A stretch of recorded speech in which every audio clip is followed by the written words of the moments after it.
everyone, welcome.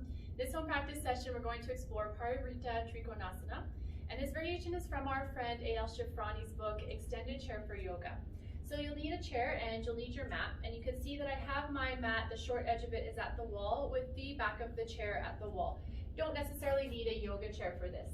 Then stand near the back of your mat, pick up your right foot and place the bottom of your arch onto the edge of the chair seat. Then you can step your left foot back, just check in that you have heel to arch alignment, and then compact the hips, lock your knee, raise your left arm up to get the extension in the front body, and don't lose that as you hinge forward from your front groin and take your left hand down on the outside of your right foot.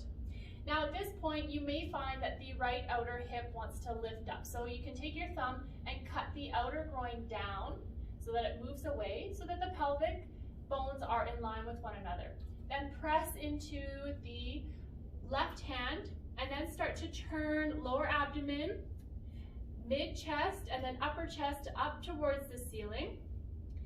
And then you can extend the top arm up, and if neck is okay, start to look up. So this variation is very helpful for bringing life and weight into the back leg. Also helps to get this injection of the entire leg bone into the hip socket, which stabilizes the hip.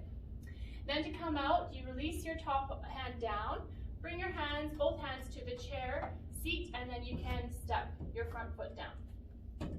Let us know if you have any questions, and happy practicing. Namaste.